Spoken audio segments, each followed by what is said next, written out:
Hey everybody, Ryan here with Ray's latest. Today we're going to be talking about some new updates to Tropicana Field. Blake Butera is now gone, leaving the Rays system, and is going to the Washington Nationals to be the youngest on-field manager in Major League history in the last 50 years. Team store just reopened across the street from the Trop, and a new brick and mortar place just popped up this past week, and the offseason's officially here. World Series Game 7, fantastic series, by the way. Couldn't ask for anything more, especially with Yamamoto. That was a fantastic performance by him. With the Dodgers taking seven games, and the offseason for the entire Major League Baseball officially begins. So today, we're going to jump straight into the new updates of Tropicana Field. This past Friday, the 18th panel out of the 24 that's required to fix the roof was just put in, and crews are saying that they are on track to finish by opening day in April. Of course, all this was caused by Hurricane Milton back last year, and the Rays were forced to play in Steinbrenner Field in Tampa this year, the Yankees minor league facility over there across from Raymond James. But the people are saying that this new roof that they got put on is going to be stronger, be able to withstand up to 165-mile-an-hour winds now. So they're kind of the company that's putting it together is kind of it's a French company called Serge Farre Group, helped design all of it, and they've been working with teams in Spain such as Atletico Madrid, the Olympic Stadium in Spain as well, and they're kind of working together to kind of improve everything that they can to make sure all these new stadiums are up fit to the top standards, especially when you're working around Florida, where it's hurricane tornado season almost year round. I feel like down there. But yeah, so the season is supposed to be ready by the season start, which is huge.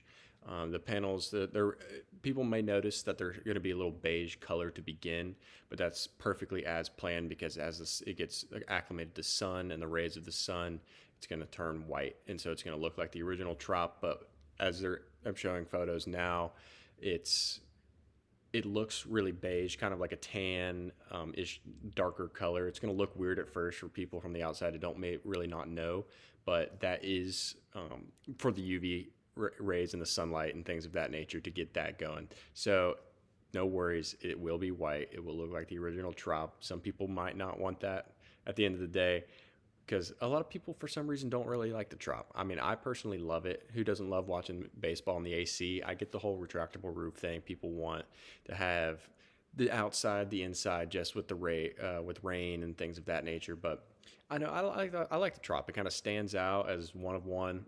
I love it. I've been going there forever, and I can't not just see the Trop and just think Tampa Bay Rays. And I kind of like the way it looks. A lot of people will disagree with me on that statement, but the repairs will cost about $60 million to fix all of that when it's all said and done.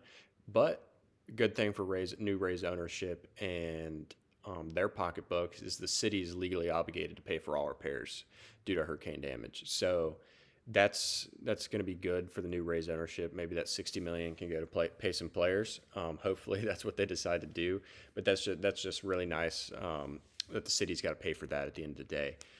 And also, big news kind of coming from the minor league ranks of the organization. Blake Butera, one of the highly sought after managers, and recently moved into a kind of a baseball ops role the past 2 years. He's only 33. He's leaving the Rays, and he's going to be the new on-field manager for the Washington Nationals this year. And he's the youngest active new manager hire in the last 50 years, which is fantastic news for Blake. Props out to him. He was drafted by the Rays, played 2 seasons in minor league ball, immediately transitioned over to the coaching side, and he became the manager for 4 seasons, 2 seasons in Hudson Valley and 2 seasons with the Charleston River Dogs. Finished first in his division all 4 seasons, and then after that, kind of moved at 20. He began managing low A ball at 25, which that's ridiculous to think about because he was probably younger than half the roster, which is kind of he is. I did do my research on this. He is older than everybody on the Nationals roster, but barely. It's really close. There's a couple guys pushing 32. So he has that on them for a little bit, but all it takes is one signing away from a player to be older than a manager, which you never see. And I think that's going to be really rare, but I'm really excited for him. I mean, he's won everything he's done. He was first in his division each season that he coached in minor league ball. And then he kind of moved over to the ops role where he was the kind of oversaw all the player development in all of minor league baseball. And so he moved his way up real quick. He was also a quality control coach in the Dominican Winter League, and he was a bench coach for the 2023 Italy team in the World Baseball Classic. And so I'm really happy for him. I think it's, I mean, people who, if they don't agree with him leaving and going to, I mean, he's going to take a manager role. It's all he's wanted to ever do. He's been a manager in the minor leagues, and he finally gets the shot as the biggest stage of being a baseball manager in Major League Baseball at the age of 33. I think it's fantastic. I've seen a lot of comps to him being kind of like a Sean McVay for the Los Angeles Rams, kind of young guy, really bonds with the players well. Players love playing for him. So I think that's something that I'm kind of curious to see how the Nationals translate over, especially with such a young roster that they've built through their draft. They don't really sign too many people other than maybe James Wood. Kind of get guys through their farm system real quickly and kind of try to develop them as much as possible. It's what we've seen them do for the past couple of years. Hasn't really worked out for them too well, but I'm curious to see where Blake kind of transitions into all of this and how he can transition and make that Washington Nationals roster better and be able to perform better at the end of the day.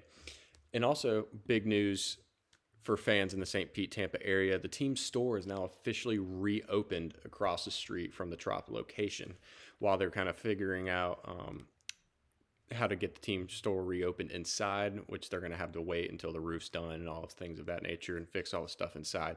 But across the street, Rays season ticket holders will receive a 20% discount on eligible purchases at the store, which is open on weekdays from 10 a.m. to 5 p.m. and Saturdays from 10 a.m. to 4 p.m. And free parking is available across the street in Lot 6 at Tropicana Field. I love this. I think it's great.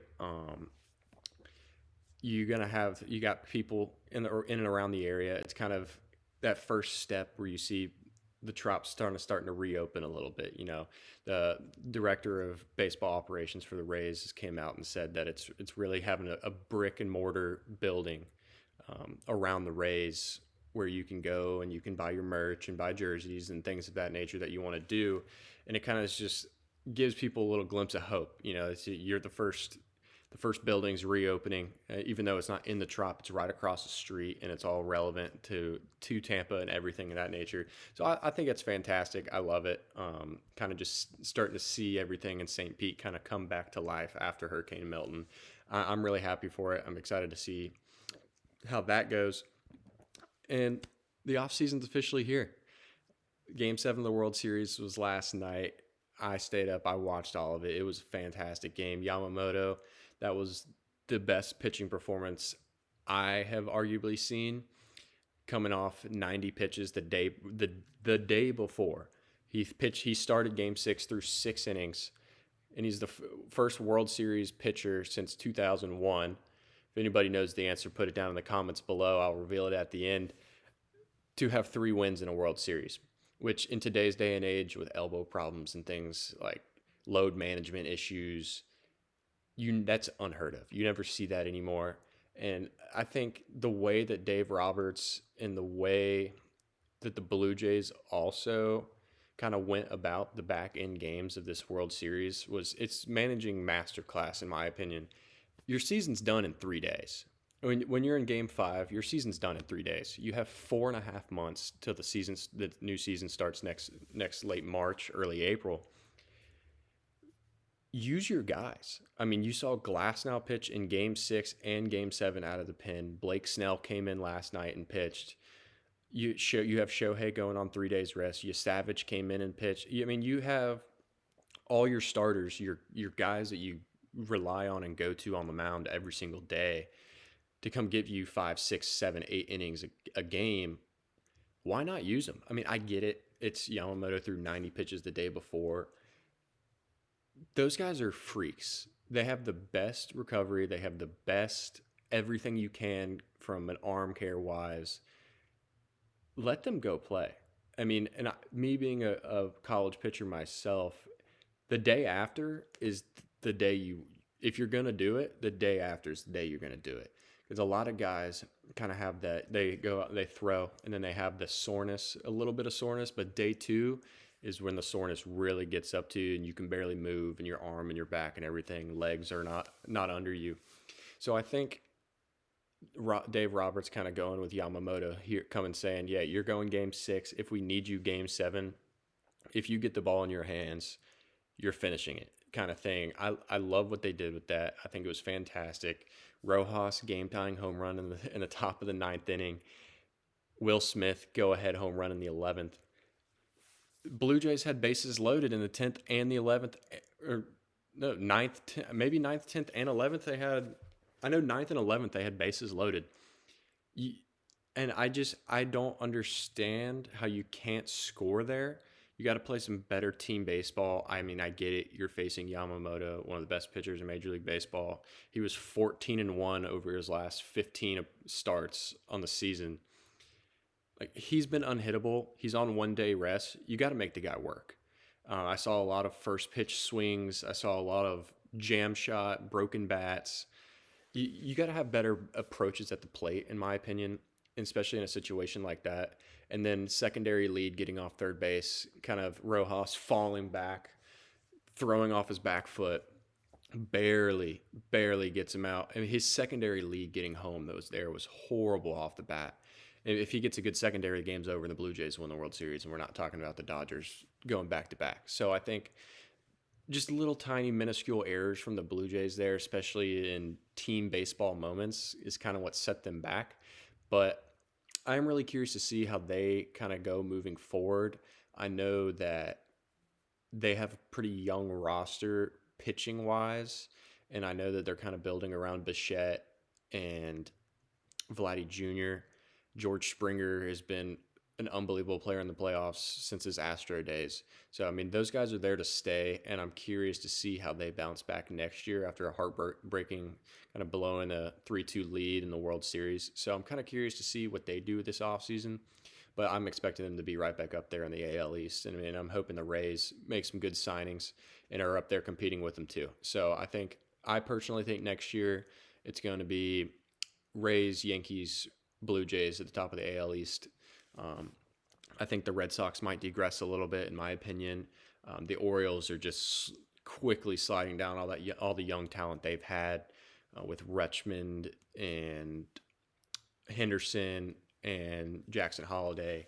You've kind of seen a degress, especially in Rutschman, he had a great rookie of the year and then just slowly going downhill from there, which I don't know if that's just kind of fatigue getting to him, especially being behind the plate. But I mean, when you see guys like Raleigh hitting 60-plus home runs behind the plate, playing every single day on a platinum glove level, it's kind of like, what are we paying this guy for? I mean, he's a switch hitting catcher. Like, what more can you ask from him other than he just doesn't produce at the plate? So I'm curious to see how they move. I know they signed a catcher last season as well to kind of give Rutschman kind of some days off, especially when he got hurt there for a little bit. So I'm curious to see how the Orioles stand. Their pitching this year was abysmal. It was really bad. But I'm curious to see what they do this offseason. I'm curious to see what the Yankees do this offseason as well with their pitching. And I'm excited to see how the next couple weeks unfold, because I feel like a lot of teams start freaking out here early in the offseason. Got to get the players that they want now. Signings, free agency is opening up soon. So I think that we're going to start seeing a lot more roster moves here, and I'm excited to see where it goes. But I'm really excited for what this Rays team has and what they're going to do this offseason. And yeah, I'm looking forward to it, and I'll keep you guys updated how it's going. The answer to the question, by the way, 2001, Randy Johnson was the last pitcher in World Series history to have 3 wins in a World Series. So that was the question of the day. Hope you guys liked that little segment there. But yeah, guys, please like, subscribe. Let me know anything that you want me to talk about, anything in particular that you want me to cover, do some more research on, or if you guys just have any thoughts, anything thought provoking for me, that'd be fantastic. I hope you guys have a great day.